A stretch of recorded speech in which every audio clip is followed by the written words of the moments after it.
तो आप देख रहे हैं आज हमारे देश का नेतृत्व कौन कर रहा है।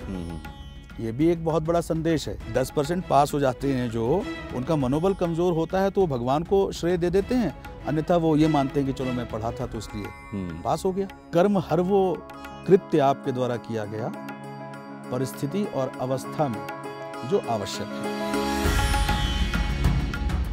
कहते हैं कि कर्म महान है और कर्म प्रधान है। तो अगर कर्म महान है, कर्म प्रधान है, तो फिर पूजा करने की क्या जरूरत है? मैंने महाभारत का प्रसंग भी देखा, पढ़ा, सुना किताबों में। तो मैंने उसमें देखा कि कृष्ण ने अर्जुन को भी जब ज्ञान दिया तो उसमें भी उन्होंने कहा कि युद्ध कर, यही तेरा कर्म है। तो कर्म क्या है, और कर्म जब इतना प्रधान है तो पूजा की क्या महत्ता है? देखिए अनुराग जी, मेरे हिसाब से ये इन्फेक्टेड सब्जेक्ट है। अच्छा, इस सब्जेक्ट में इन्फेक्शन आ गया है। हाँ। कर्म अपनी चीज है, पूजा पाठ अपनी चीज है। क्या आप कभी ऐसे सोचते हैं कि जब जीवन में कर्म ही करना है तो मैं फुटबॉल क्यों खेलूं? क्या मुझे कर्म ही करना है तो फिर मैं पिक्चर क्यों देखूं, मूवी क्यों देखूं? भाई मैं तो नौकरी करता हूं, मैं अपना बिजनेस करता हूं। आप कर्म समझते किसको हैं?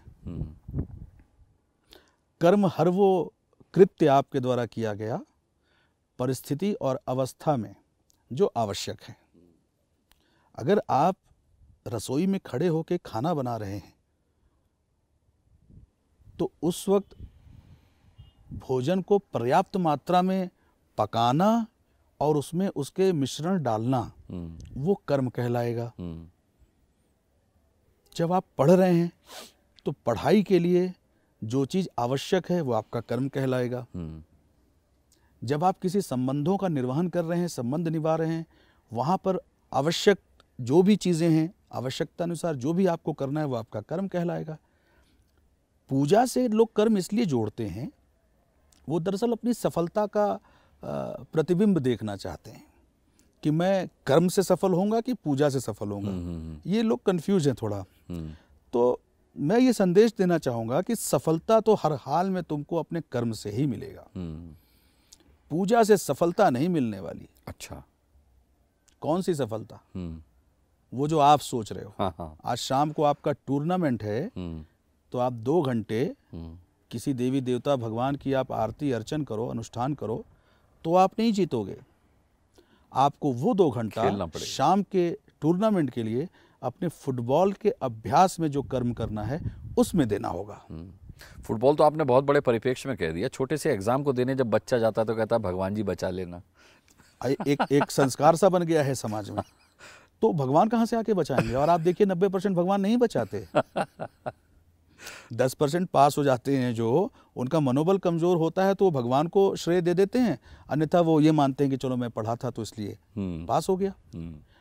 पूजा जो एक विधि है वो परमात्मा के और देवी देवताओं के निकट रहने के, उनके सानिध्य में रहने के, उनके आशीर्वाद के साए में रहने के, उनसे जुड़े रहने के लिए है, योगिक व्यवस्था से जुड़े रहने के लिए है, यज्ञ हवन से जुड़े रहने के लिए है, जिससे हमें भी ऊर्जा मिलती है, प्रकृति को भी ऊर्जा मिलती है, और हम प्रकृति और परमात्मा तीनों एक साथ उस वक्त जुड़े होते हैं जब हमारी पूजा पद्धति, जो हमारी पूजा प्रणाली है, जो यज्ञ हवन पद्धति हमारी है, जो विधि हमारी है, उससे हम एक साथ 3 चीजों से, तीनों चीज एक साथ जुड़े होते हैं, आत्मा, परमात्मा और प्रकृति। वो आवश्यक है, अति आवश्यक है, अति अति आवश्यक है। हमारे समाज में, हमारे मनुष्यों के लिए यज्ञ हवन की व्यवस्था हमारे समाज से जा चुकी है लगभग, पर वो इतनी ज्यादा होनी चाहिए, वो प्रकृति के लिए बहुत आवश्यक है। तो वो एक जीवन शैली का महत्वपूर्ण अंग है, वो जीवन शैली का एक बहुत महत्वपूर्ण हिस्सा है जो बिल्कुल होना चाहिए, क्योंकि उसी ऊर्जा, उसी प्रेरणा से आप अपने जीवन में या तो फुटबॉल खेल के सफल होंगे, या नौकरी करके सफल होंगे, या व्यवसाय करके सफल होंगे, या रिश्तों को निभाने में सफल होंगे, या समाज के प्रति दायित्व निभाने में सफल होंगे, या राजनीति करने में सफल होंगे, या अन्य किसी भी उद्देश्य से अगर आप जीवन जी रहे हैं जहां आपको सफलता की अपेक्षा है, कामना है, तो वो सफलता आपको तब प्राप्त होगी जब आपके अंदर अच्छे संस्कार होंगे, जब आपके अंदर आत्मबल मजबूत होगा, जब आपका प्रकृति से जुड़ाव होगा, परमात्मा से जुड़ाव होगा, जिसके लिए, जिसे आप पूजा कहते हैं, जिसके लिए हमारी वैदिक विधि व्यवस्था आवश्यक है, हमारे यज्ञ हवन की प्रक्रिया आवश्यक है। वो मनुष्य के साथ जुड़ी रहनी चाहिए। और फिर तो आप देख रहे हैं आज हमारे देश का नेतृत्व कौन कर रहा है। ये भी एक बहुत बड़ा संदेश है। हमारे देश का सर्वोच्च नेतृत्व आज इस बात का भी संदेश देता है कि उसके लिए भी आध्यात्म कितना आवश्यक है, और गाहे बगाहे जब भी समय मिलता है वो इस बात को दर्शा देते हैं कि मैं भी अपना समय प्रकृति और परमात्मा को देता हूँ और कर्म भी पूरा करते हैं।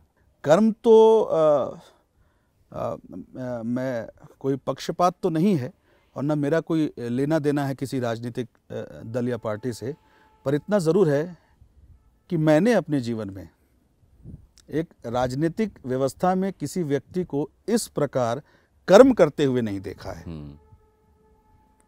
कर्म करते हुए नहीं देखा है। जितनी विजिट्स, जितने टूर्स, जितने अपीयरेंस मैंने इस शीर्ष नेतृत्व के देखे हैं, और इनके साथ जुड़े भी कुछ लोग ऐसे हैं, हाँ। आपको दिखाई पड़ेंगे जो निरंतर, अब चूंकि उनका काम राजनीति है तो राजनीति की आधारशिला पर ही अपना कर्म और सब कुछ किए जा रहे हैं, पर श्रेष्ठ है। मैं उसको अप्रिशिएट करता हूँ, पर मेरा फोकस उस पर नहीं है। मेरा फोकस इस बात पे है कि वो जो भी करते हैं उसके साथ उनके जीवन में आध्यात्म भी बहुत आवश्यक है, बैलेंस है उनके बिल्कुल। और उसी वजह से आज आप देश में देखेंगे कि हमारे सनातन धर्म का विस्तार, इसका अस्तित्व, इसकी पहचान, इसकी महत्ता वापस से अपनी जगह बना रही है, और हम जैसे लोगों को भी पूर्णतः योगदान देना चाहिए। हमारे भी योगदान से इस देश के अंदर बड़ा बदलाव आना चाहिए, यही मेरी कोशिश है।